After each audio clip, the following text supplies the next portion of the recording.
ദൈവനാമം മഹത്വപ്പെടുമാറാകട്ടെ. നമുക്ക് വീണ്ടും ഇപ്രകാരം ദൈവവചന പഠനത്തിനായിട്ട് ഒരുമിച്ച് കടന്നു വരുവാൻ ദൈവസന്നിധിയിലായിരിക്കുവാൻ ദൈവം സഹായിച്ചു. അതോർത്ത് ദൈവത്തെ സ്തുതിക്കുന്നു, ദൈവത്തെ മഹത്വപ്പെടുത്തുന്നു.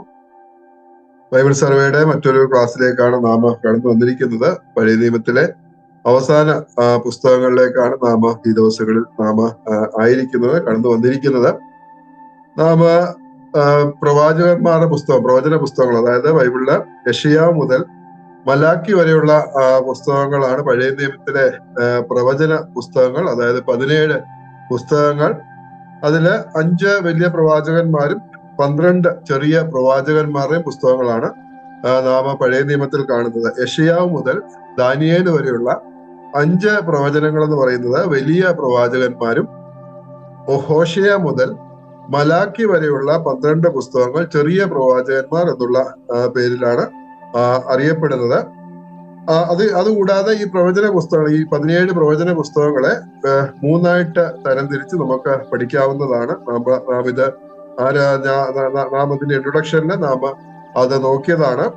ഒന്ന്, പ്രവാസത്തിന് മുമ്പുള്ള പ്രവാചകന്മാർ, പ്രവാസകാലത്തെ പ്രവാചകന്മാർ, പ്രവാസത്തിന് ശേഷമുള്ള പ്രവാചകന്മാർ. ഇങ്ങനെ 3ആയിട്ട് തരംതിരിച്ച് നമുക്ക് മനസ്സിലാക്കാവുന്നതാണ്, നമുക്ക് പഠിക്കാവുന്നതാണ്. പ്രവാസത്തിന് മുമ്പുള്ള പ്രവാചകന്മാരെന്ന് പറഞ്ഞാല് വലിയ പ്രവാചകന്മാരില് യെശയ്യാവും യെരമ്യാവും, പിന്നീട് ചെറിയ പ്രവാചകന്മാരില് ഹോശേയ മുതൽ സെഫന്യ വരെയുള്ള പ്രവാചകന്മാർ. ഇവരെല്ലാം പ്രവാസത്തിന് മുമ്പുള്ള, ബാബേൽ പ്രവാസത്തിന് മുമ്പുള്ള പ്രവാചകന്മാരാണ്. പ്രവാസ കാലത്തെ പ്രവാചകന്മാര് 2 പ്രവാചകന്മാരാണുള്ളത്. അത് യെഹെസ്കേലും ദാനിയേലും. അത് രണ്ടും, ഈ 2 പ്രവാചകന്മാർ പ്രവാസ കാലത്തെ, അതായത് യഹൂദജനം പ്രവാസത്തിലിരുന്ന സമയത്ത്, ആ സമയത്ത് ശുശ്രൂഷ ചെയ്ത പ്രവാചകന്മാരാണ് യെഹെസ്കേലും ദാനിയേലും. അപ്പോൾ പ്രവാസ കാലത്തെ 2 പ്രവാചകന്മാർ. ഒരു പ്രവാസ കാലത്തിന് ശേഷമുള്ള പ്രവാചകന്മാർ 3 പ്രവാചകന്മാരെയാണ് നാം കാണുന്നത്. 3 പ്രവാചകന്മാരാണ് പ്രവാസ കാലത്തിന് ശേഷമുള്ള പ്രവാചകന്മാർ. ഹഗ്ഗായി, സെഖര്യാവ്, മലാക്കി. ഇത് 3ഉം യഹൂദജനം ബാബിലോൺ പ്രവാസത്തിൽ നിന്ന് മടങ്ങി വന്നതിന് ശേഷം പ്രവചിച്ച അല്ലെങ്കിൽ ശുശ്രൂഷിച്ച പ്രവാചകന്മാരാണ് ഈ 3 പ്രവാചകന്മാർ, ഹഗ്ഗായും സെഖര്യാവും മലാക്കിയും. ആ നിലയിൽ നമുക്ക് ഈ പ്രവചന പുസ്തകങ്ങളെ 3ആയിട്ട് നമുക്ക് തരംതിരിച്ച് മനസ്സിലാക്കാവുന്നതാണ്.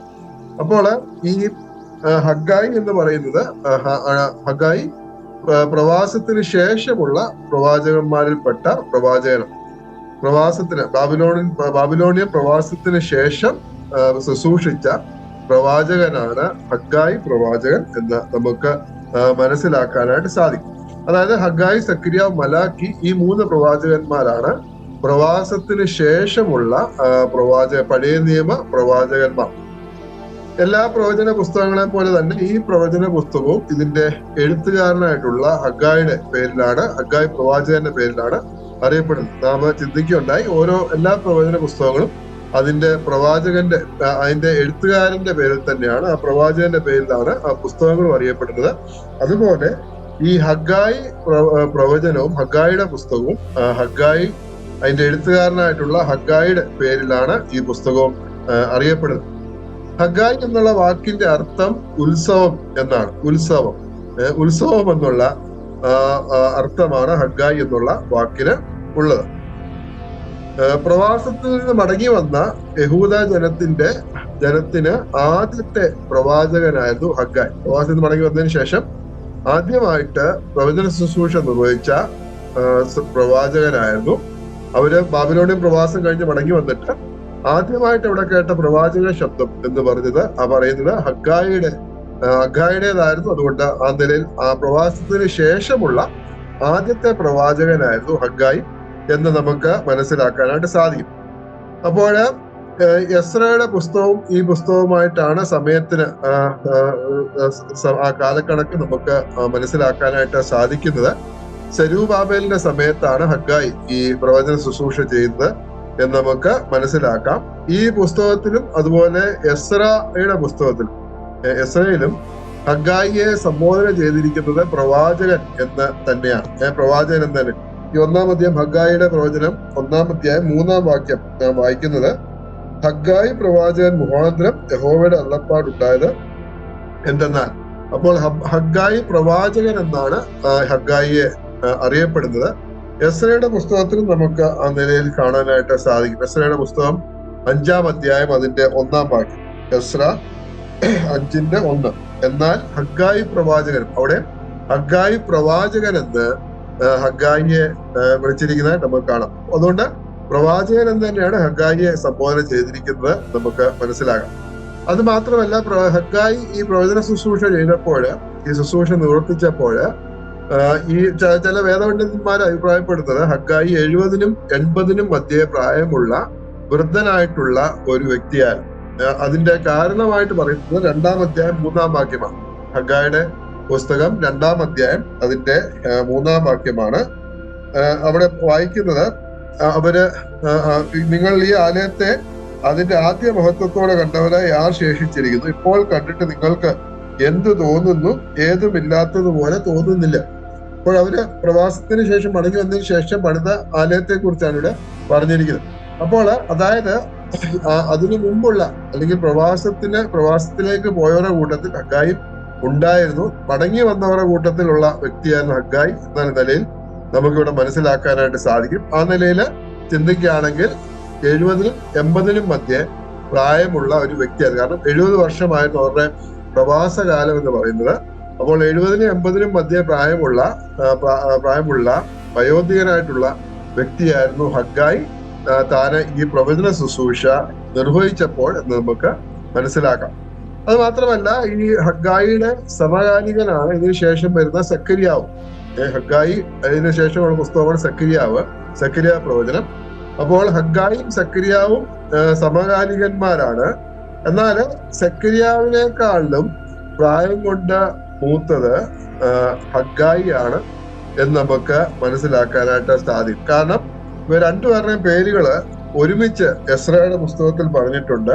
ആ 2 സ്ഥലങ്ങളിലും ഹഗ്ഗായിയുടെ പേരാണ് ആദ്യം പറഞ്ഞിരിക്കുന്നത്.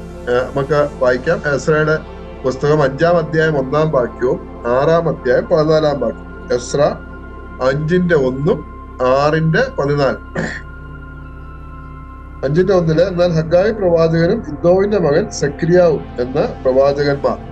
അപ്പോൾ ഇവരെ രണ്ടുപേരെ കുറിച്ച് പറഞ്ഞിട്ടുണ്ട്. അപ്പോൾ ഹഗ്ഗായിയുടെ പേരാണ് ആദ്യം പറഞ്ഞേക്കുന്നത്. അതുപോലെ എസ്ര 6-ാം അധ്യായം അതിന്റെ 14-ാം വാക്യം. എസ്ര 6:14 അവിടെയും നാം വായിക്കുന്നുണ്ട്, ഹഗ്ഗായി പ്രവാചകനും ഇദ്ദോവിന്റെ മകനായ സക്രിയാവും പ്രവചിച്ചതിനാൽ അവർക്ക് സാധിച്ചും വന്നു.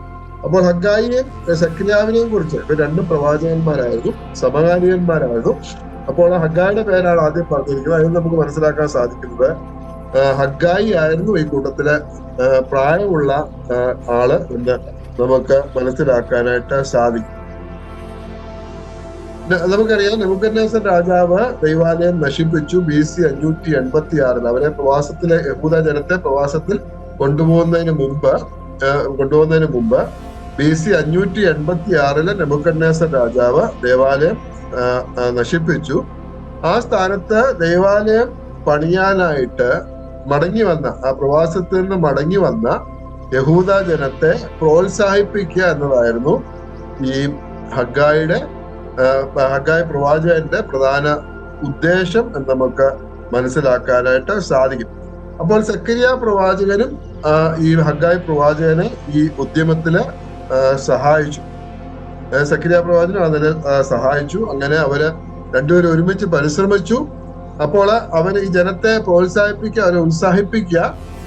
അപ്പോൾ ഈ ആലയം പണിയുവാനായിട്ട് അവരെ ഉത്സാഹിപ്പിക്കുക. അപ്പോൾ ഈ 2 പ്രവാചകന്മാരും ചേർന്ന് ആ ശുശ്രൂഷ അവർ ചെയ്തു. അപ്പോൾ അവര് ആ ഉദ്യമത്തിൽ വിജയിച്ചതായിട്ട് നമുക്ക് മനസ്സിലാക്കാൻ സാധിക്കും.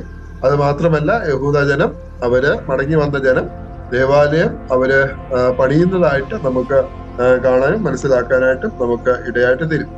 ഇനിയും ഈ പ്രവചനത്തിന്റെ അല്ലെങ്കിൽ ഈ പുസ്തകത്തിന്റെ കാലം എഴുതിയ അല്ലെങ്കിൽ ഈ പ്രവചിച്ച സമയം എന്ന് പറയുന്നത് ഇവിടെ ഈ ഈ പുസ്തകത്തിൽ വളരെ വ്യക്തമായിട്ട് പറഞ്ഞിട്ടുണ്ട്. ഹഗ്ഗായി പ്രവചിച്ചത് ദാര്യാവേശ് രാജാവിന്റെ 2-ാം ആണ്ടിലാണ് എന്ന് വളരെ കൃത്യമായിട്ട് നമുക്ക് കാണാനായിട്ട് സാധിക്കും. അതിന്റെ 1-ാം അധ്യായം 1-ാം വാക്യം, ഹഗ്ഗായി 1:1. ദാര്യാവേശ് രാജാവിന്റെ 2-ാം ആണ്ട് 6-ാം മാസം ഒന്നാം തീയതി യഹോവയുടെ അരുളപ്പാട് ഹഗ്ഗായി പ്രവാചകൻ മുഖാന്തരം യഹൂദ ദേശാധിപതിയായ ഷേത്യലിന്റെ മകനായ സെരൂബാബേലിനും മഹാപുരോഹിതനായ യഹോസാദാക്കിന്റെ മകനായ യോശുവയ്ക്കും ഉണ്ടായത് എന്തെന്നാൽ, അവിടെ നമുക്ക് കാണാനായിട്ട് സാധിക്കും, ദാര്യാവേശ് രാജാവിന്റെ 2-ാം ആണ്ട് ആണ് ഹഗ്ഗായി പ്രവചിച്ചത്. 2-ാം അധ്യായം 1-ാം വാക്യത്തില് 7-ാം മാസം 21-ാം തീയതി ഹഗ്ഗായി പ്രവാചകൻ മുഖാന്തരം യഹോവയുടെ അരുളപ്പാട് ഉണ്ടായി. അങ്ങനെ നമുക്ക് കാണാൻ സാധിക്കും. അപ്പോൾ അതായത് ഈ പ്രവചനം ഇതിലെ 4 ദൂതുകളാണ് നമുക്ക് കാണാൻ സാധിക്കും. 4 ദൈവത്തിൽ നിന്ന് തനിക്ക് ലഭിച്ച 4 ദൂതുകൾ ഹഗ്ഗായി ജനത്തെ അറിയിക്കുന്നതാണ് നാം കാണും. ഒന്നാമതായിട്ട് നാം വായിച്ചത് 1-ാമത്തെ ദൂത് 1-ാം അധ്യായം 1-ാം വാക്യത്തിലാണ്. അത് ദാര്യാവേശ് രാജാവിന്റെ 2-ാം ആണ്ട് 6-ാം മാസം 1-ാം തീയതി. 2-ാം ആണ്ട് 6-ാം മാസം 1-ാം തീയതി. 2-ാമത്തെ ദൂത് എന്ന് പറയുന്നത് 2-ാം അധ്യായം 1-ാം വാക്യത്തിൽ 7-ാം മാസം 21-ാം തീയതി ഹഗ്ഗായി പ്രവാചക മുഖാന്തരം യഹോവയുടെ അരുളപ്പാടുണ്ടായത് എന്തെന്നാൽ. ഇപ്പോൾ അതിന്റെ കാലക്കണക്ക് 2-ാം ആണ്ട് 7-ാം മാസം 21-ാം തീയതി. 3-ാമത്തെ ദൂത് എന്ന് പറയുന്നത് അതിന്റെ 10-ാം വാക്യത്തില് 9-ാം മാസം 24-ാം തീയതി ഹഗ്ഗായി പ്രവാചക മുഖാന്തരം യഹോവയുടെ അരുളപ്പാടുണ്ടായിരുന്നത്. 9-ാം മാസം 24-ാം തീയതി. പിന്നീട് 20-ാം വാക്യത്തിലേക്ക് വരുമ്പോൾ 4-ാമത്തെ ദൂത് 24-ാം തീയതി യഹോവയുടെ അരുളപ്പാട് 2-ാം പ്രാവശ്യം ഹഗ്ഗായിക്ക് ഉണ്ടായത് എന്തെന്നാൽ. അപ്പോൾ 24-ാം തീയതി, അതായത് 9-ാം മാസം 24-ാം തീയതി 2 പ്രാവശ്യം യഹോവയുടെ അരുളപ്പാട് ഹഗ്ഗായിക്ക് ഉണ്ടായതായിട്ട് നമുക്ക് കാണാനായിട്ട് സാധിക്കും. അപ്പോൾ ആ നിലയിൽ 4 ദൂതുകളാണ് ഹഗ്ഗായിക്ക് ലഭിച്ച 4 ദൂതുകൾ. ഇതെല്ലാം ദാര്യാവേശ് രാജാവിന്റെ 2-ാം ആണ്ടിലാണ് ഹഗ്ഗായി അത് പറയുന്നത് അല്ലെങ്കിൽ അത് പ്രസ്താവിക്കുന്നത് എന്ന് നമുക്ക് മനസ്സിലാക്കാനായിട്ട് സാധിക്കും. 1-ാമത്തെ ദൂത് ദാര്യാവേശ് രാജാവിന്റെ 2-ാം ആണ്ട് 6-ാം മാസം 1-ാം തീയതി. 2-ാമത്തെ ദൂത് എന്ന് പറയുന്നത് 7-ാം മാസം 21-ാം തീയതി. 3-ഉം 4-ഉം ദൂത് എന്ന് പറയുന്നത് 9-ാം മാസം 24-ാം തീയതി. ഈ നിലയിൽ 4 ദൂതുകളാണ് നമുക്ക് ഈ പുസ്തകത്തില് നമുക്ക് കാണാനായിട്ട് സാധിക്കും. 4 ദൂതുകളാണ് ഹഗ്ഗായി പ്രസ്താവിച്ചത് നമുക്ക് മനസ്സിലാക്കാനായിട്ട് സാധിക്കും. അപ്പോൾ ഇതിന്റെ ബാക്ക്ഗ്രൗണ്ട് അല്ലെങ്കിൽ അതിന്റെ ആ സമയം അല്ലെങ്കിൽ ആ കാലഘട്ടത്തെ കുറിച്ച് നമുക്ക് മനസ്സിലാക്കണമെങ്കിൽ എസ്രായുടെ പുസ്തകം നാം വായിക്കേണ്ടുന്നത് വളരെ ആവശ്യമാണ്. എസ്രായുടെ പുസ്തകം നാം പഠിച്ചപ്പോൾ നാം വളരെ വ്യക്തമായിട്ട് നമ്മൾ ഈ കാര്യങ്ങൾ നമ്മൾ ചിന്തിച്ചതാണ്. എസ്രായുടെ പുസ്തകം 1 മുതൽ 6 വരെയുള്ള അധ്യായങ്ങളിൽ നാം വായിക്കുമ്പോൾ നമുക്കറിയാം, പാർസി രാജാവായിട്ടുള്ള കോരശിന്റെ കൽപ്പന പ്രകാരം സെരൂബാബേലിന്റെ നേതൃത്വത്തില് യഹൂദന്മാരിൽ കുറച്ചു പേര്, അതായത് 50,000-ൽ താഴെ ആളുകള്, അവര് ബാബിലോണിൽ നിന്ന് യെരുശലേമിലേക്ക് മടങ്ങി വന്നു. കോരശ് രാജാവാണ് അവരെ ആലയം പണിയുവാനായിട്ട് അവരെ വിട്ടയച്ചത്. ആ നിലയില് 50,000-ൽ താഴെ പേര് സെരൂബാബേലിന്റെ നേതൃത്വത്തില് മടങ്ങി യെരുശലേമിലേക്ക്, ബാബിലോണിൽ നിന്ന് മടങ്ങി യെരുശലേമിലേക്ക് വന്നു. അവര് മടങ്ങി വന്നിട്ട് സെരൂബാബേലിന്റെ നേതൃത്വത്തിൽ അവര് ദൈവാലയത്തിന്റെ അടിസ്ഥാനം ഇടുകയും അതുപോലെ യാഗപീഠം പണിയുകയും ചെയ്തു. അവര് ദേവാലയത്തിന്റെ പണി അവര് ആരംഭിച്ചു. ആ നിലയില് യാഗപീഠം പണിയുകയും യാഗപീഠം പണിയുകയും ദേവാലയത്തിന്റെ അടിസ്ഥാനം ഇടുകയും ചെയ്തു. എന്നാല് അവർക്ക് ആ ദേശനിവാസികളായിട്ടുള്ള ആളുകളിൽ നിന്ന് വളരെ എതിർപ്പുകൾ ഉണ്ടായി. അതായത് ശമര്യര് അവിടെ ഉണ്ടായിരുന്ന ശമര്യര് അവര് തങ്ങളോട് സഹകരിക്കാമെന്നും അവര് പറഞ്ഞു. ഞങ്ങളും കൂടെ ഈ ആലയം നിങ്ങളോട് ചേർന്ന് ഞങ്ങൾ പണിയാം എന്ന് ശമര്യര് പറഞ്ഞു. എന്നാല് ഇവരെ യഹൂദ ജനം അവര് പറഞ്ഞു, ദൈവത്തിന്റെ വേലയിൽ ഞങ്ങൾക്ക് നിങ്ങളുമായിട്ട് യാതൊരു ബന്ധവുമില്ല. അതുകൊണ്ട് അവരുടെ സഹായം, ആ ശമര്യരുടെ സഹായം ഇവരെ നിഷേധിച്ചു. അതുകൊണ്ട് ശമര്യർ ഇവർക്ക് ശത്രുക്കളായിട്ട് തീർന്നു. ഇവർക്ക് ശത്രുക്കളായിട്ട് തീർന്നത് മാത്രമല്ല, ദേവാലയത്തിന്റെ പണി അവര് മുടക്കുകയും ചെയ്തു. അപ്പോൾ ശമര്യര് ദേവാലയത്തിന്റെ പണി ആ നിലയിൽ മുടക്കി. അങ്ങനെ 1-2 വർഷമല്ല, 16 വർഷം ദേവാലയത്തിന്റെ പണി മുടങ്ങിക്കിടന്നു. അപ്പോൾ അവര് കോരശിന്റെ കൽപ്പന പ്രകാരം സെരൂബാബേലിന്റെ നേതൃത്വത്തിൽ അവർ യെരുശലേമിലേക്ക് വന്നത് ദേവാലയം പണിയാൻ വേണ്ടിയാണ്. ആ ഉദ്ദേശത്തോടു കൂടെയാണ് അല്ലെങ്കിൽ അതിനു വേണ്ടിയാണ് അവര് യെരുശലേമിലേക്ക് വന്നത്. എന്നാൽ അവര് ദേവാലയത്തിന്റെ അടിസ്ഥാനമൊക്കെ ഇട്ടു, യാഗപീഠം പണിതു ഒക്കെ ചെയ്തെങ്കിലും അവര് ശമര്യരുടെ എതിർപ്പ് മുഖാന്തരം അവര് ദേവാലയം പണി നിർത്തിവെച്ചു. അത് നിർത്തിവെച്ചു എന്ന് മാത്രമല്ല 16 വർഷം അങ്ങനെ തന്നെ ആ ദേവാലയം പണി അങ്ങനെ മുടങ്ങിക്കിടന്നായിട്ട് നമുക്ക് മനസ്സിലാക്കാനായിട്ട് സാധിക്കും. എസ്രയുടെ പുസ്തകം 4-ാം അധ്യായം അതിന്റെ 4-ാം വാക്യം വായിക്കാം. എസ്ര 4:4 വായിക്കുന്നുണ്ട്. ആകയാൽ ദേശനിവാസികൾ യഹൂദ ജനത്തിന് ധൈര്യക്ഷയം വരുത്തി പണിയാതിരിക്കേണ്ടതിന് അവരെ പേടിപ്പിച്ചു. അപ്പോൾ ദേശനിവാസികളായ ശമര്യര് അവരെന്ത് ചെയ്തു? അവര് ദേവാലയം അവർക്ക് ധൈര്യക്ഷയം വരുത്തി അവരെ പേടിപ്പിച്ചു. അപ്പോൾ ശത്രുക്കൾ മൂലം പണി തടസ്സപ്പെട്ടു എന്നാണ് എസ്രയുടെ പുസ്തകത്തിൽ നാം കാണുന്നത്. എന്നാൽ ഹഗ്ഗായിയുടെ പുസ്തകത്തിലേക്ക് നാം വരുമ്പോൾ അതിന് കാരണം ഈ യഹൂദാജനം തന്നെയാണ് അതിന്റെ തടസ്സക്കാർ എന്ന് ഹഗ്ഗായിൽ നമുക്ക് മനസ്സിലാക്കാനായിട്ട് സാധിക്കും. 1-ാം അധ്യായം അതിന്റെ 2-ാം വാക്യം, ഹഗ്ഗായിയുടെ പ്രവചനം 1-ാം അധ്യായം 2-ാം വാക്യത്തിൽ നമ്മൾ വായിക്കുന്നത്, സൈന്യങ്ങളുടെ ദൈവമായ യഹോവ ഇപ്രകാരം അരുളി ചെയ്യുന്നു, യഹോവയുടെ ആലയം പണിയാനുള്ള കാലം വന്നിട്ടില്ലെന്ന് ഈ ജനം പറയുന്നുവല്ലോ.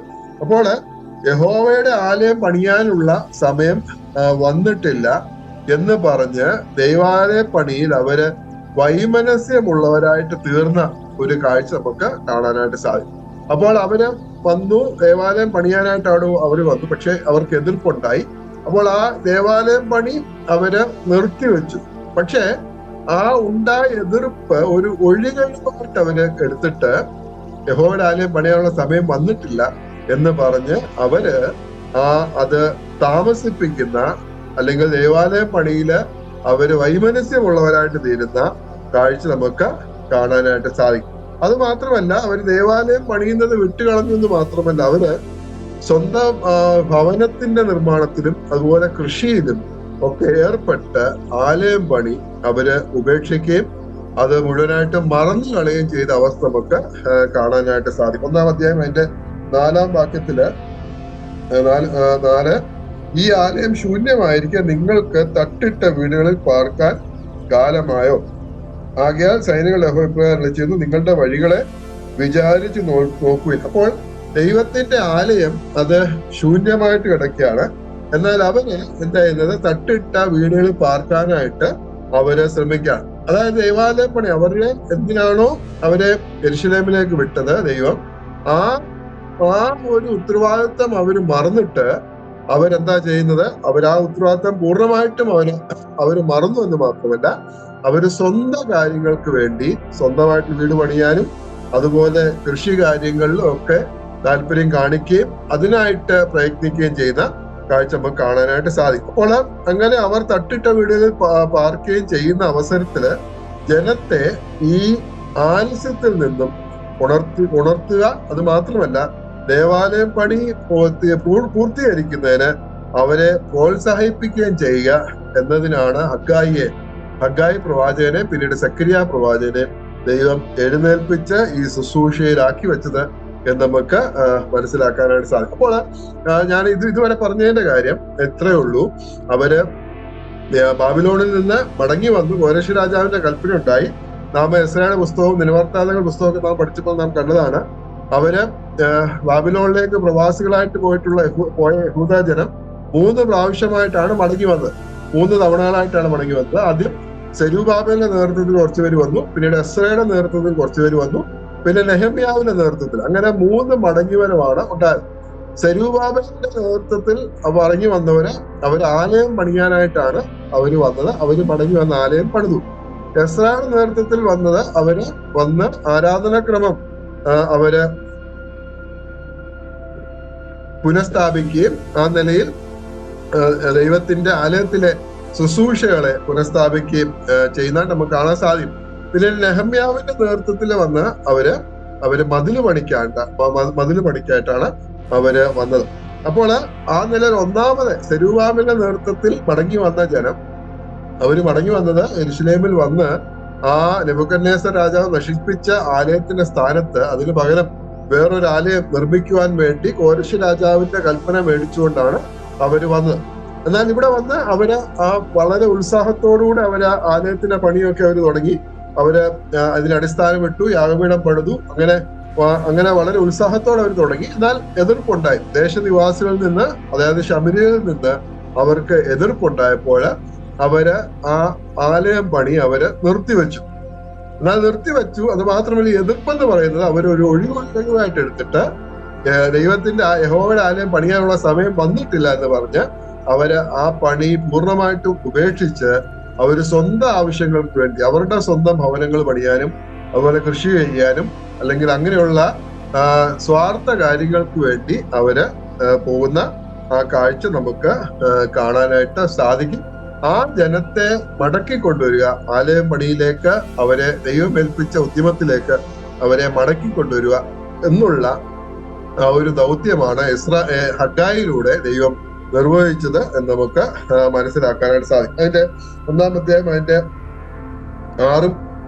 6-ാം വാക്യം നമ്മൾ വായിക്കുന്നത്, നിങ്ങൾ വളരെ വിതച്ചിട്ടും അല്പമേ കൊണ്ടുവരുന്നുള്ളൂ, നിങ്ങൾ ഭക്ഷിച്ചിട്ടും പൂർത്തി വരുന്നില്ല, പാനം ചെയ്തിട്ടും തൃപ്തി വരുന്നില്ല, വസ്ത്രം ധരിച്ചിട്ടും ആർക്കും കുളിർ മാറുന്നില്ല, കൂലിക്കാരൻ ഓട്ടസഞ്ചിയിൽ ഇടുവാൻ കൂലി വാങ്ങുന്നു. അപ്പോൾ ഇവര് കൃഷി ചെയ്യുന്നുണ്ട്, അധ്വാനിക്കുന്നുണ്ട്, കാര്യങ്ങളൊക്കെ ചെയ്യുന്നുണ്ട്.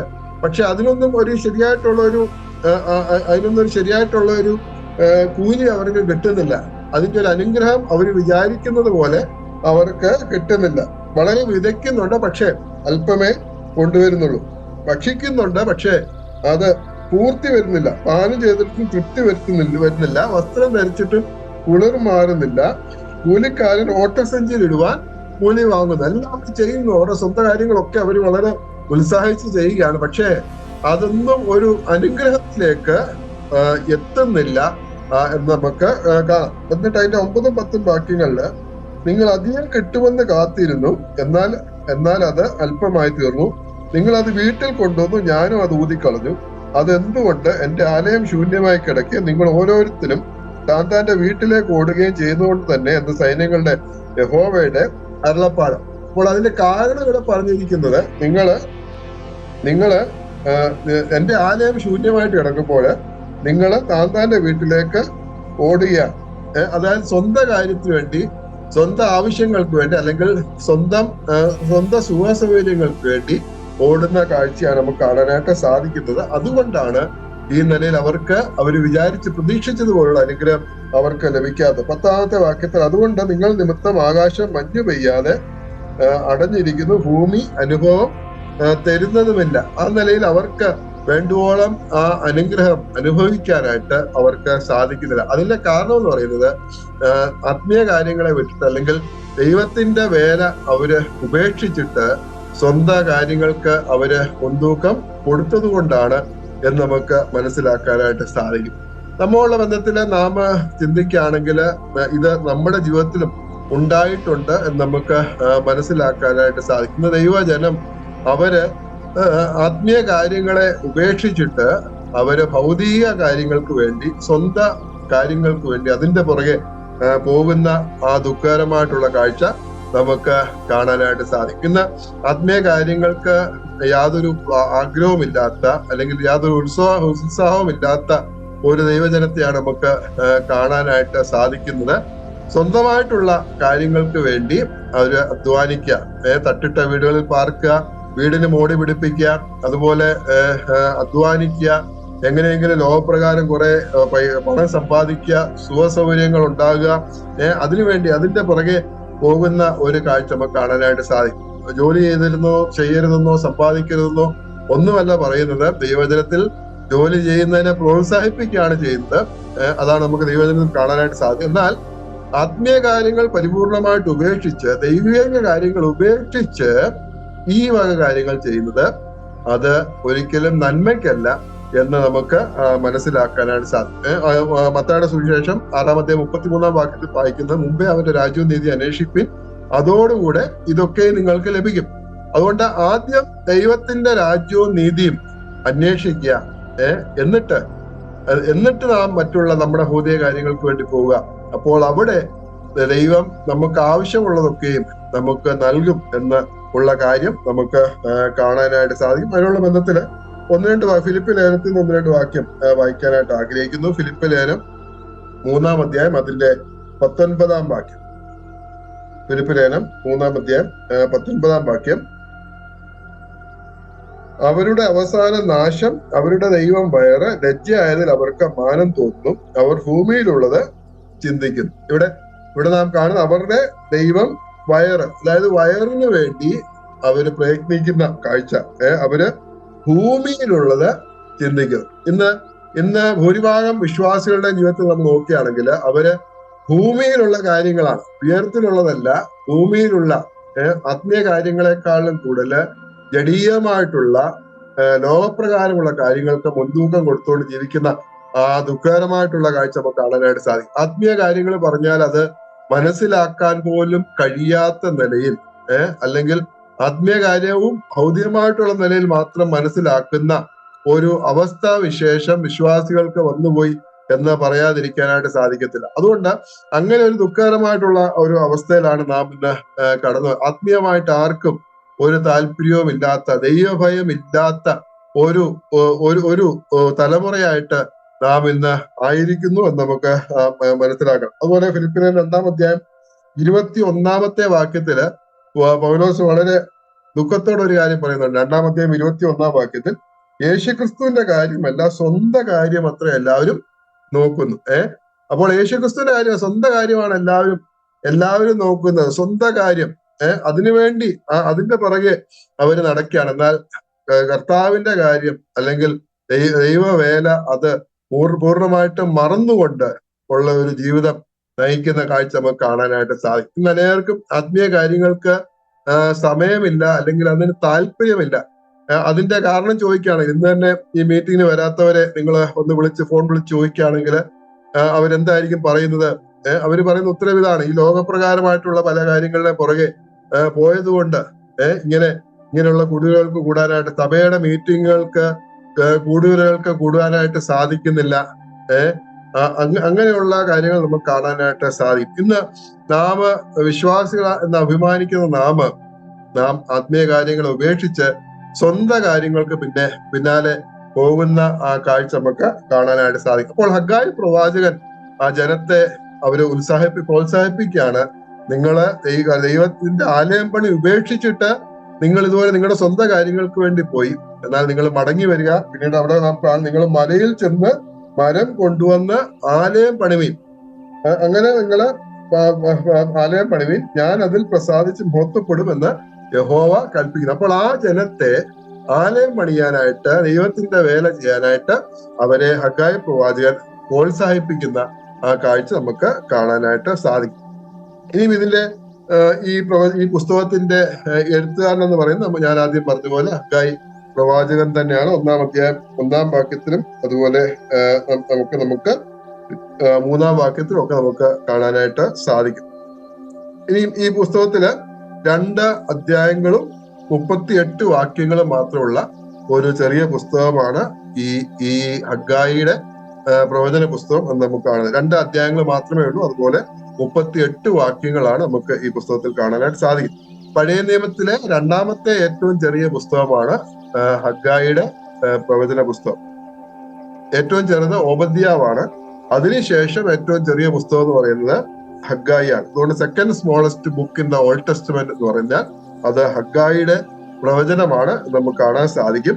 അത് മാത്രമല്ല മറ്റൊരു പ്രത്യേകത എന്ന് പറഞ്ഞാൽ ബൈബിളില് 2 അധ്യായമുള്ള അല്ലെങ്കിൽ 2 അധ്യായങ്ങൾ മാത്രമുള്ള ഒരേ ഒരു പുസ്തകമാണ് ഈ ഹഗ്ഗായിയുടെ പുസ്തകം എന്ന് പറയുന്നത്. 2 അധ്യായമുള്ള ഒരധ്യായമുള്ള 5 പുസ്തകങ്ങളുണ്ട്. ഓബദ്യാവ് പഴയ നിയമത്തിലും അതുപോലെ പുതിയ നിയമത്തിലും വേറെ 4 പുസ്തകങ്ങളുണ്ട്. എന്നാൽ 2 അധ്യായം മാത്രമുള്ള ഒരേ ഒരു പുസ്തകമേ ബൈബിളിലുള്ളൂ. അതാണ് ഈ ഹഗ്ഗായിയുടെ പുസ്തകം എന്ന് പറയുന്നത്. അത് കൗതുകത്തിനായിട്ട് എനിക്ക് ഒരു കൗതുകം തോന്നി, അത് പറഞ്ഞു തന്നേ ഉള്ളൂ. പിന്നീട് ഈ പുസ്തകത്തിന്റെ പ്രത്യേകതകളിലേക്ക് നാം വരികയാണെങ്കിൽ, ഈ പുസ്തകത്തിന്റെ ഈ ചെറിയ പുസ്തകം 2 അധ്യായം 38 വാക്യങ്ങൾ മാത്രമുള്ള ചെറിയൊരു പുസ്തകമാണ് ഈ ഹഗ്ഗായിയുടെ പ്രവചന പുസ്തകം എന്ന് പറയുന്നത്. നാം കാണുന്നത്, ഞാൻ ആദ്യം പറഞ്ഞ പോലെ 1-ാമത്തെ പ്രത്യേകത എന്ന് പറഞ്ഞാല് ബാബലോണിൽ നിന്ന് വന്ന അല്ലെങ്കിൽ ബാബലോണിയ പ്രവാസത്തിന് ശേഷം ദൈവം എഴുന്നേൽപ്പിച്ച ആദ്യത്തെ പ്രവാചകനായിരുന്നു ഹഗ്ഗായി പ്രവാചകൻ. പിന്നീട് ഈ 3 പ്രവാചകന്മാരെയാണ് നാം കാണുന്നത്: ഹഗ്ഗായി, സക്കരിയാവ്, മലാക്കി. പ്രവാസത്തിന് ശേഷം ഉള്ള ആദ്യത്തെ പ്രവാചകനായിരുന്നു ഹഗ്ഗായി എന്ന് നമുക്ക് മനസ്സിലാക്കാനായിട്ട് സാധിക്കും. പിന്നീട് രണ്ടാമത്തെ പ്രത്യേകത ഞാനിപ്പം പറഞ്ഞതുപോലെ പഴയ നിയമത്തിലെ രണ്ടാമത്തെ ഏറ്റവും ചെറിയ പുസ്തകമാണ് ഈ ഹഗ്ഗായിയുടെ പ്രവചന പുസ്തകം. 38 വാക്യങ്ങൾ മാത്രം, ഈ 2 അധ്യായങ്ങളിലായിട്ട് 38 അധ്യായങ്ങൾ മാത്രമേ ഈ പുസ്തകത്തില് ഉള്ളൂ. അതുകൊണ്ട് പഴയ നിയമത്തിലെ രണ്ടാമത്തെ ഏറ്റവും ചെറിയ പുസ്തകമാണ് ഹഗ്ഗായിയുടെ പ്രവചന പുസ്തകം. മൂന്നാമതായിട്ട് നാം കാണുന്നത് യഹോവ ഇപ്രകാരം അരുളി ചെയ്യുന്നു എന്ന പ്രയോഗം, അതുപോലെ അതിന്റെ അർത്ഥവും ഈ പുസ്തകത്തിൽ 29 പ്രാവശ്യം ഈ ചെറിയ പുസ്തകത്തിൽ നമുക്ക് കാണാനായിട്ട് സാധിക്കും. ഈ 2 അധ്യായങ്ങളിലായിട്ട് 29 പ്രാവശ്യം യഹോവ ഇപ്രകാരം അരുളി ചെയ്യുന്നു എന്നോ അല്ലെങ്കിൽ അതിന്റെ അർത്ഥത്തിലോ നമുക്ക് 29 പ്രാവശ്യം നമുക്ക് കാണാനായിട്ട് സാധിക്കും. അപ്പോൾ ഈ പ്രവചന പുസ്തകത്തിന്റെ ആധികാരികതയാണ് നമുക്ക് കാണാൻ സാധിക്കുക. അപ്പോൾ ഈ ദൈവം പറഞ്ഞത്, യഹോവ അരുളി ചെയ്തത്, അത് മാത്രമാണ് ഈ പ്രവാചകൻ ശുശ്രൂഷിച്ച് ജനത്തോട് അറിയിച്ചത്. അതുകൊണ്ട് ആ ദൂത് മുഴുവനായിട്ടും അത് ദൈവത്തിൽ നിന്നുള്ളതാണ്. ആ പ്രവചനത്തിന്റെ ആധികാരികതയെ നമുക്ക് അതിനെ മനസ്സിലാക്കാനായിട്ട് സാധിക്കും. യഹോവ ഇപ്രകാരം അരുളി ചെയ്യുന്നു എന്ന് 29 പ്രാവശ്യമാണ് ഈ 38 വാക്യങ്ങളിൽ നാം കാണുന്നത് എന്ന് നമുക്ക് മനസ്സിലാക്കാനായിട്ട് സാധിക്കും. പിന്നീട് നാലാമതായിട്ട് നാം ചിന്തിക്കുകയാണെങ്കിൽ ഹഗ്ഗായിയെ കുറിച്ച്, ഹഗ്ഗായിയുടെ പേര് എസ്രായില് നാം വായിച്ച രണ്ട് പ്രാവശ്യവും, അതുപോലെ ഹഗ്ഗായിൽ 9 പ്രാവശ്യവും ഹഗ്ഗായിയുടെ പേര് പറഞ്ഞിട്ടുണ്ട്. അങ്ങനെ ഹെസ്രായില് 2 പ്രാവശ്യം, അതുപോലെ ഈ പ്രവചനത്തില് ഹഗ്ഗായില് 9 പ്രാവശ്യവും ഹഗ്ഗായിയുടെ പേര് പറഞ്ഞിട്ടുണ്ട്. ഹഗ്ഗായിയെ പ്രധാനമായിട്ട് സംബോധന ചെയ്തിരിക്കുന്ന പ്രവാചകൻ എന്നാണ് സംബോധന ചെയ്തിരിക്കുന്നത്. അപ്പോൾ ഹഗ്ഗായി പ്രവാചകൻ ആയിരുന്നു. അപ്പോൾ ആ നിലയിൽ പ്രവാചകൻ എന്ന സംബോധന ചെയ്താണ് ഹഗ്ഗായിയെ പറഞ്ഞിരിക്കുന്നത്. ഹഗ്ഗായിന് 9 പ്രാവശ്യവും അതുപോലെ ഇസ്രായേലിന് 2 പ്രാവശ്യവും ഹഗ്ഗായിയുടെ പേര് നമുക്ക് കാണാനായിട്ട് സാധിക്കും. പിന്നീട് അതുപോലെ വേറൊരു പ്രത്യേകത എന്ന് പറഞ്ഞാല് ഈ ഹഗ്ഗായി നാം നേരത്തെ ചിന്തിച്ചതുപോലെ 4 സന്ദേശങ്ങളായിട്ടാണ് ഈ പ്രവചനം നാം കാണുന്നത്. അതില് കൃത്യമായിട്ടുള്ള ആണ്ടും മാസവും തീയതിയും ചേർത്ത് സന്ദേശങ്ങൾ പറഞ്ഞിരിക്കുന്നതായിട്ട് നമുക്ക് കാണാനായിട്ട് സാധിക്കും. കൃത്യമായിട്ടുള്ള ആണ്ടും മാസവും തീയതി നാം നേരത്തെ വായിച്ചതാണ്. ഒന്ന് നമുക്ക് വായിക്കാം. 1-ാം അധ്യായം 1-ാം വാക്യം. ദാരിവേശ് രാജാവിന്റെ 2-ാം ആണ്ട് 6-ാം മാസം 1-ാം തീയതി യഹോവയുടെ അരുളപ്പാട് ഹഗ്ഗായി പ്രവാചകൻ മുഖാന്തരം ഉണ്ടായി. പിന്നീട് അതിന്റെ 2-ാം അധ്യായം 1-ാം വാക്യം. 7-ാം മാസം 21-ാം തീയതി ഹഗ്ഗായി പ്രവാചകൻ മുഖാന്തരം ഉണ്ടായ യഹോവയുടെ അരുളപ്പാട്. 2-ാം അധ്യായം 10-ാം വാക്യം. ദാര്യാവേശിന്റെ 2-ാം ആണ്ട് 9-ാം മാസം 24-ാം തീയതി ഹഗ്ഗായി പ്രവാചകൻ മുഖാന്തരം യഹോവയുടെ അരുളപ്പാടുണ്ടായി. പിന്നീട് അതുപോലെ നാം കാണുന്നത് 20-ാം വാക്യം, 2-ാം അധ്യായം 20-ാം വാക്യത്തില് 24-ാം തീയതി യഹോവയുടെ അരുളപ്പാട് 2-ാം പ്രാവശ്യം ഹഗ്ഗായിക്ക് ഉണ്ടായി. അപ്പോൾ കൃത്യമായിട്ടുള്ള ആണ്ടും മാസവും തീയതിയും ഡേറ്റ് കൃത്യമായിട്ട് പറഞ്ഞു, ഇന്ന ദിവസം യഹോവയുടെ അരുളപ്പാട് ഉണ്ടായി എന്ന് പറഞ്ഞ് കൃത്യമായ ഡേറ്റ് പറഞ്ഞുകൊണ്ടാണ്, തീയതി പറഞ്ഞുകൊണ്ടാണ് ഹഗ്ഗായി ആ സന്ദേശങ്ങളെ ഹഗ്ഗായി അറിയിക്കുന്നത്. പിന്നീട് അതുപോലെ നമ്മൾ ഈ പ്രവചനം നമ്മൾ വായിക്കുമ്പോൾ നമുക്ക് മനസ്സിലാക്കാം, പല ചോദ്യങ്ങളിലൂടെ ജനത്തിന്റെ ഹൃദയത്തിലേക്ക് വചനം എത്തിക്കാനായിട്ട് ഹഗ്ഗായി ശ്രമിക്കുക. പല ചോദ്യങ്ങൾ, അപ്പോൾ ചോദ്യങ്ങൾ ചോദിക്കുമ്പോഴാണ് സംഭവിക്കുന്നത്, അവർ അതിനെക്കുറിച്ച് ചിന്തിക്കും. അപ്പോൾ ആ ചോദ്യങ്ങളിലൂടെ അവരുടെ മനസ്സിനുള്ളിലേക്ക് ദൈവവചനം എത്തിക്കാനായിട്ട് ശ്രമിക്കുന്ന പ്രവാചകനെ നമുക്ക് കാണാനായിട്ട് സാധിക്കും. ഉദാഹരണമായിട്ട് പറയുകയാണ് 1-ാം അധ്യായം അതിന്റെ 4-ാം വാക്യത്തില്, ഈ ആലയം ശൂന്യമായിരിക്കെ നിങ്ങൾക്ക് തട്ടിട്ട വീടുകളിൽ പാർപ്പാൻ കാലമായോ? ചോദ്യമായിട്ടാണ് ചോദിക്കുന്നത്. പിന്നീട് അതുപോലെ 1-ാം അധ്യായം 9-ാം വാക്യം നമ്മൾ വായിക്കുന്നത്, നിങ്ങൾ അധികം കിട്ടുമെന്ന് കാത്തിരുന്നു, എന്നാൽ അത് അല്പമായി തീർന്നു. നിങ്ങൾ അത് വീട്ടിൽ കൊണ്ടുവന്നു, ഞാനും അത് ഊതിക്കളഞ്ഞു. അതെന്തുകൊണ്ട്? എന്റെ ആലയം ശൂന്യമായി കിടക്കെ നിങ്ങൾ ഓരോരുത്തരും താൻ വീട്ടിലേക്ക് ഓടുകയും ചെയ്യുന്നത് കൊണ്ട് തന്നെ എന്ന് സൈനികരുടെ യഹോവയുടെ അരുളപ്പാട്. അവിടെയും അതെന്തുകൊണ്ട് അവരെ ചിന്തിപ്പിക്കുകയാണ്. എന്തുകൊണ്ടാണ് ഇങ്ങനെ സംഭവിക്കുന്നത്, അതെന്തുകൊണ്ട് എന്ന് ചോദിക്കാം. പിന്നെ 2-ാം അധ്യായം അതിന്റെ 3-ാം വാക്യത്തില്, നിങ്ങളിൽ ഈ ആലയത്തെ അതിന്റെ ആദ്യ മഹത്വത്തോടെ കണ്ടവരായി ആർ ശേഷിച്ചിരിക്കുന്നു? അവിടെയും ചോദ്യമാണ് ചോദിക്കുന്നത്. പിന്നീട് അതുപോലെ 2-ാം അധ്യായം അതിന്റെ 19-ാം വാക്യത്തില്, വിത്ത് ഇനിയും കളപ്പുരയിൽ കിടക്കുന്നു, മുന്തിരിവള്ളിയും അത്തിവൃക്ഷവും മാതളവും ഒലിവ് മരവും കായ്ക്കുന്നില്ലയോ എന്ന് അവിടെ ചോദിക്കുന്നതായിട്ട് നമുക്ക് മനസ്സിലാക്കാനായിട്ട് സാധിക്കും. അപ്പോൾ ആ നിലയിൽ പല ചോദ്യങ്ങളിലൂടെ ജനത്തിന്റെ മനസ്സിലേക്ക്, ഹൃദയത്തിലേക്ക് ദൈവവചനം എത്തിക്കുവാനായിട്ട് ഹഗ്ഗായി ശ്രമിക്കാം. അത് മാത്രമല്ല, നിങ്ങളുടെ വഴികളെ വിചാരിച്ചു നോക്കുവിൻ എന്ന് പല പ്രാവശ്യം അല്ലെങ്കിൽ അതിനോടനുബന്ധിച്ചുള്ള പ്രയോഗം നമുക്ക് ഈ പുസ്തകത്തിൽ കാണാനായിട്ട് സാധിക്കും. നിങ്ങളുടെ വഴികളെ വിചാരിച്ചു നോക്കുവിൻ എന്ന് നമുക്ക് പല പ്രാവശ്യം കാണാനായിട്ട് സാധിക്കും. ഒന്നാമത്തെയും അതിന്റെ 5-ാം വാക്യത്തിൽ നമ്മൾ വായിക്കുന്നുണ്ട്. 5-ാം വാക്യം, ആകയാൽ സൈന്യങ്ങളുടെ യഹോവ ഇപ്രകാരം അരുളിച്ചെയ്തു, നിങ്ങളുടെ വഴികളെ വിചാരിച്ച് നോക്കുവിൻ. നിങ്ങളുടെ വഴികളെ നിങ്ങൾ വിചാരിച്ച് നോക്കുക എന്ന് പറഞ്ഞ് അവരോട് പറയുകയാണ്. അതുപോലെ 1-ാം അധ്യായം അതിന്റെ 7-ാം വാക്യം, സൈന്യങ്ങളുടെ യഹോവ ഇപ്രകാരം അരുളിച്ചെയ്തു, നിങ്ങളുടെ വഴികളെ വിചാരിച്ച് നോക്കുവിൻ. പിന്നെ നമുക്കത് കാണാൻ സാധിക്കും. 2-ാം അധ്യായം 1-ാം വാക്യം,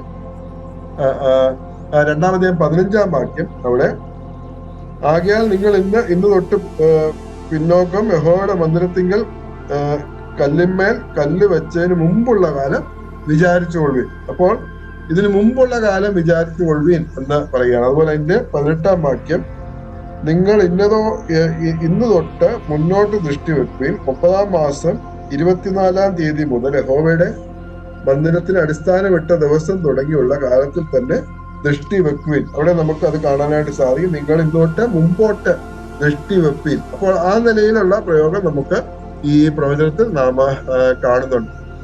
അതുപോലെ 2-ാം അധ്യായം അതിന്റെ 4-ാം വാക്യത്തില് ധൈര്യപ്പെടുക എന്ന 3 പ്രാവശ്യം നമുക്ക് കാണാൻ സാധിക്കും. അപ്പോൾ അവരെ ഈ പണിക്കായിട്ട് ധൈര്യപ്പെടുത്താനാണ് ഹഗ്ഗായിയെ ദൈവം ഉപയോഗിച്ചത്. അപ്പോൾ ധൈര്യപ്പെടുക എന്ന 3 പ്രാവശ്യം 3 പേരോടായിട്ട് ഇവിടെ പറഞ്ഞിരിക്കുന്നതായിട്ട് നമുക്ക് കാണാൻ സാധിക്കും. 2-ാം അധ്യായം 4-ാം വാക്യത്തില്, ഇപ്പോൾ സെരൂബാബേലെ ധൈര്യപ്പെടുക. അപ്പോൾ ആദ്യം സെരൂബാബേലെ ധൈര്യപ്പെടുക എന്ന യഹോവയുടെ അരുളപ്പാട്. മഹാപുരോഹിതനായ യഹോസാദാക്കിന്റെ മകനായ യോശുവെ ധൈര്യപ്പെടുക.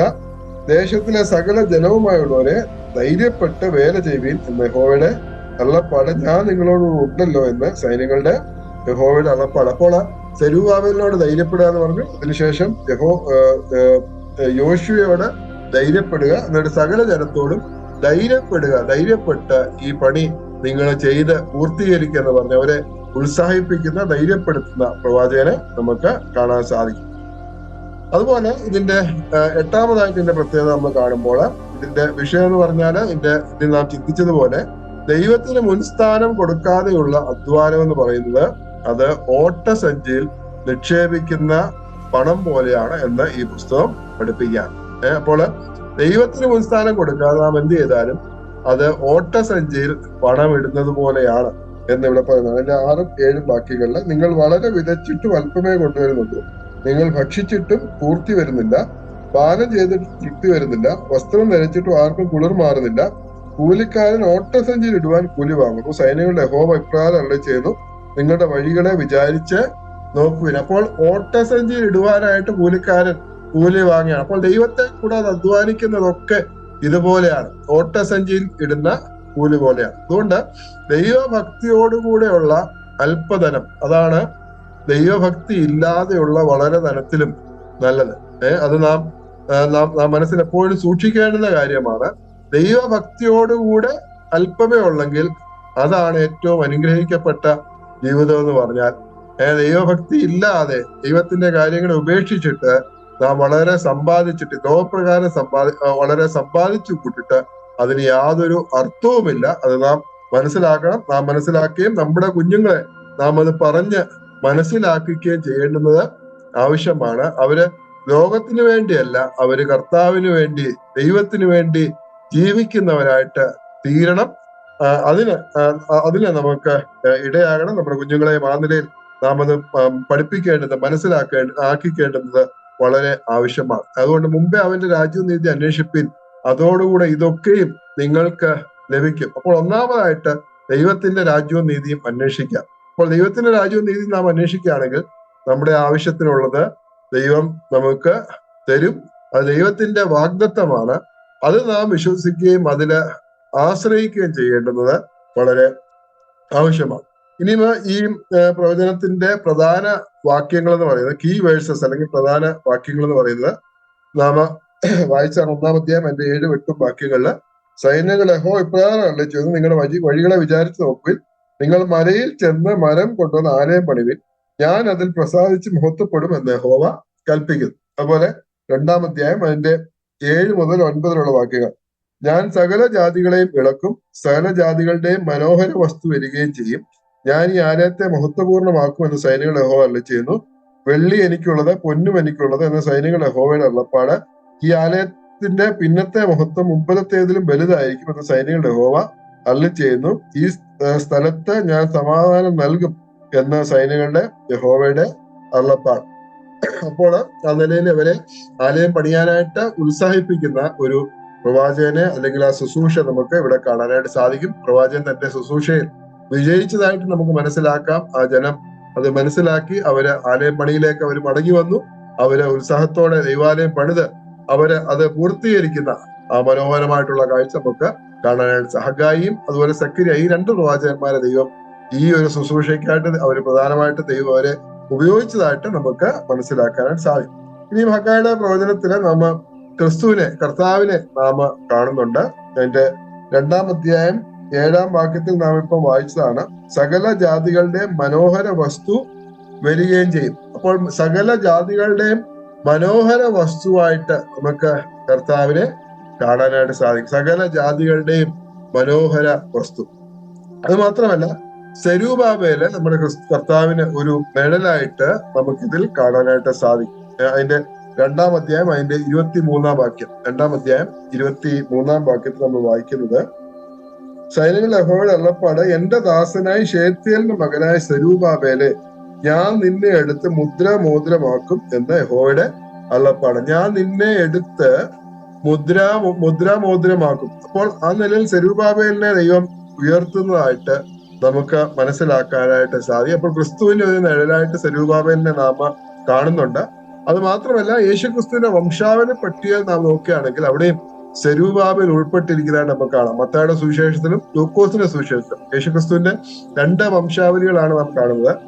അവിടെ മത്തായിയുടെ സുവിശേഷം 1-ാം അധ്യായം 12-ാം വാക്യവും ലൂക്കോസിന്റെ സുവിശേഷം 3-ാം അധ്യായം 27-ാം വാക്യം. ഇവിടെ രണ്ടും കർത്താവിന്റെ വംശാവലി പട്ടികയില് സെരൂബാബേലിന്റെ പേര് നമുക്ക് കാണാനായിട്ട് സാധിക്കും. അപ്പോൾ ക്രിസ്തുവിനെ ഈ ലോകത്തിൽ ഉത്ഭവിപ്പിക്കുവാൻ സെരൂബാബേൽ അല്ലെങ്കിൽ ആ വംശാവലിയിൽ സെരൂബാബേലും ഉൾപ്പെട്ടിരുന്നതായിട്ട് നമുക്ക് കാണാനായിട്ട് സാധിക്കും. ആ നിലയിൽ സെരൂബാബേൽ നമ്മുടെ കർത്താവിന്റെ ഒരു നിഴലായിട്ട് നമുക്ക് സെരൂബാബേലിനെ കാണാനായിട്ട് സാധിക്കും. ഇപ്പോൾ ഹഗ്ഗായിയുടെ പ്രവചനം നാം ചിന്തിച്ചത്, ഹഗ്ഗായിയുടെ പ്രവചനത്തിന് ഇവിടെ അവര് മടങ്ങി വന്ന, അല്ലെങ്കിൽ ബാബിലോണിൽ നിന്ന് യെരൂശലേമിലേക്ക് മടങ്ങി വന്ന യഹൂദ ജനത്തിന് അവർ ആദ്യത്തെ മടങ്ങി വരവ്, അവർ ആലയം പണിയാനായിട്ടാണ് അവർ മടങ്ങി വന്നത്.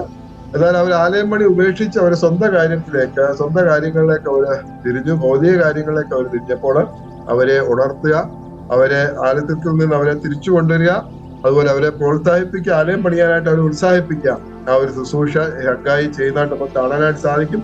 ആ നിലയിൽ ആ ശുശ്രൂഷയിൽ താൻ വിജയിക്കുന്നതായിട്ട് നമുക്ക് കാണാനായിട്ട് സാധിക്കും. നമ്മളുടെ ബന്ധത്തിലും നമ്മെ ഈ ലോകത്തിലാക്കി വെച്ചിരിക്കുന്നത് ദൈവത്തിന്റെ പരമപ്രധാനമായിട്ടുള്ള ഉദ്ദേശം അതെന്താണ്, അത് നമ്മൾ മനസ്സിലാക്കി അതിനുവേണ്ടി നാം പ്രവർത്തിക്കുകയും പ്രയത്നിക്കുകയും ചെയ്യേണ്ടുന്നത് ആവശ്യമാണ്. മറ്റു കാര്യങ്ങളൊക്കെ അതിനുശേഷമാണ്. ഒന്നാമതായിട്ട് നാം ദൈവത്തിന്റെ രാജ്യവും നീതിയും അന്വേഷിച്ച് നാം അതിനെ പിൻപറ്റിക്കൊണ്ട് നാം മുമ്പോട്ട് പോയിട്ടുന്ന കാര്യമാണ് ആത്മീയ കാര്യങ്ങൾക്ക് മുൻതൂക്കം കൊടുക്കുവാനായിട്ട്. അതുപോലെ സഭായോഗങ്ങൾ ഉപേക്ഷിക്കാൻ, അത് ഒരു വിശ്വാസിയെ സംബന്ധിച്ച് പറയുകയാണെങ്കിൽ ഏറ്റവും അടിസ്ഥാനപരമായിട്ടുള്ള കാര്യമാണ്. സഭായോഗങ്ങളെ ഉപേക്ഷിക്കാതിരിക്കുക. 1-ാം നൂറ്റാണ്ടിലെ വിശ്വാസികൾ അല്ലെങ്കിൽ ആദിമ സഭയെ നമ്മൾ നോക്കുകയാണെങ്കിൽ അവരുടെ ജീവിതത്തിൽ ഏറ്റവും മുൻസ്ഥാനം കൊടുത്തിരിക്കുന്നത് സഭായോഗങ്ങളാണ്. അതായത് സ്ഥലം സഭയുടെ യോഗങ്ങൾ, അതിനാണ് ഏറ്റവും മുൻതൂക്കം നമ്മുടെ ജീവിതത്തിൽ കൊടുക്കേണ്ടുന്നത്. അപ്പോൾ അത് ഉപേക്ഷിച്ച് വേറെ ഒന്നിനും പോകാനായിട്ട് ഒരിക്കലും പാടില്ല. ആത്മീയ കാര്യങ്ങൾക്ക് മുൻതൂക്കം കൊടുത്ത് നാം മുമ്പോട്ട് ജീവിക്കുന്നെങ്കിൽ ദൈവം നമ്മെ അനുഗ്രഹിക്കും. ദൈവത്തിന്റെ അനുഗ്രഹം നമ്മുടെ ജീവിതത്തിൽ അനുഭവിക്കാനായിട്ട് നമുക്ക് ഇടയായിട്ട് തീരും. അതിന് വലിയവനായ ദൈവം നമ്മെ ഓരോരുത്തരെയും സഹായിക്കട്ടെ. ദൈവത്തിന്റെ വലിയ നാമം